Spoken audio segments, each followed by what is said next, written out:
재건축을 또 서울에서는 기대하시는 분들이 많을 것 같아요. 특히 최근에 이 초고층 재건축에 대한 가능성이 열려 있게 되면서 많은 분들이 궁금해하시는 게 여의도더라고요. 여의도 같은 경우도 최근에 반등 거래가 나오기도 하고 그런 상황인데 저는 여의도가 토지거래 허가 구역으로 묶여 있는데 이렇게 반응이 뜨거우니까 이거는 어떻게 또 해석을 해야 되는지에 대한 의문이 좀 생기더라고요. 어떻게 보십니까? 오히려 약간 조금 반대로 봐야 된다고 봐요. 우선 기본적으로 토지거래 허가구역 자체는 진짜 개인적으로는 없어져야 되는 규제다라고 생각은 해요. 왜냐하면 이거를 갖다가 실소유자들만 매수하라라고 이제 보통은 생각할 수 있겠지만 이 토지거래 허가구역 말 그대로 뭐 3기 신도시라든가 그냥 농지들을 갖다가 개발하기 전에 이제가 투기 수요를 막기 위해서 하는 거거든요.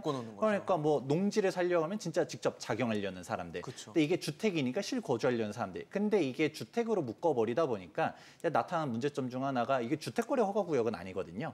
그래서 보니 토지거래 허가구역이죠. 그렇죠. 그래서 우리가 세금이라든가 아니면 이 도정법이라든가 주택을 대상하는 애들은 예외 사항들이 되게 많습니다. 근데 이제 토지거래 허가구역은 그런 것들이 없다 보니까 재산권 침해 요지가 너무 많은데 근데 이제 그 얘기를 오늘 하는 주제는 아니다 보니까 근데 그 얘기를 왜 서론으로 꺼내놨냐면 그렇다 보니까 아이러니하게도 이런 재산권 침해 소지가 크고 주민들의 반발이 클 만한 정책들을 왜 했을까? 서울시장 같은 경우는 분명 차기라든가 아니면 그 다음에 뭐 대권 주자라고들 많이들 얘기하잖아요. 근데 사람들이 싫어할 만한 정책들을 과연 왜 했을까를 생각해 보면 아무래도 그 이면에는 더 큰 그림이 있었기 때문에 했을 거다라고 판단했었고 아니나 다를까 이제 성수동, 압구정, 여의도, 목동 4개 지역을 갖다가 4월 달에 토지거래 허가구역 연장했었거든요. 근데 그거 연장하고서 바로 다음 주에 압구정 같은 경우는 신속통합기획안이 발표가 되면서 초고층으로 갔다가 가는 부분 그리고 이제 용적률 인센티브 주는 부분 기부 체납 금액도 생각보다 낮아지게 되는 그런 사항들 발표했었고 그러고서 며칠 안 돼서 여의도 오늘 주제인 여의도 같은 경우도 이제 지구 단위 계획 구역들이 계속적으로 발표를 했었어요. 일단 당장 4월 달에는 아파트 지구들에 대한 사항들이 발표되는데 가장 대표적으로는 이제 3종 일반 주거 지역을 갖다가 이제 준주거 지역이라든가 아니면 일반 상업 지역으로 종상향 시켜주는 게 나왔어요. 종상향을 해주는. 그렇다 보니까 이제 허용 용적률을 800%까지도 주겠다라는 사항이 나오고 70층까지도 올릴 수 있겠다라고 발표가 되었고 그러고서 5월 달에는 이제 금융 중심지 지구 단위 계획 구역안을 발표하게 되면서 이제 종전에 이제 우리 오피스들 몰려 있었던 데들이 일반 상업 지역인데 이걸 갖다 중심 상업 지역으로 갖다가 종상향을 시켜주면서 최대 1000% 넘어간 용적률로 갖다가 해주도록 허용하겠다라는 사항들이 발표가 됐어요. 그러면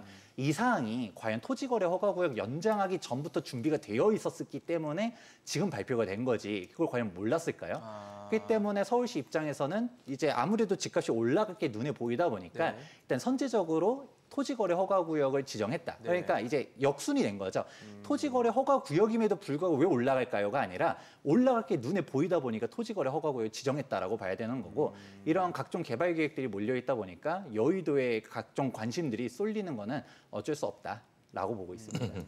김지영 교수 어떠세요? 여의도는 어떻게 보세요? 여의도라는 것이 굉장한 이제 뭐 상징성이 있잖아요. 위치라든가. 근데 지금 토지거래 허가구역으로 일단 묶이면은 이건 이제 뭐 실거주 외의 용도 제한이 되기 때문에 갭투자는 불가하다는 거예요. 그렇다면 제가 보기엔 일부 실수요자들이 이제 좀 재력가들이 좀 구입하지 않았나라고 생각을 합니다. 근데 자, 제가 이제 시간이 없는데 간단하게 말씀드리면 아직도 저는 여의도는 좀 확실하지가 않은 겁니다. 오세훈 시장님이 뭐 재선에 성공을 해서 계속 재선을 하시고 3선을 하시면 모를까. 만약에 이제 서울시장이 또 바뀐다.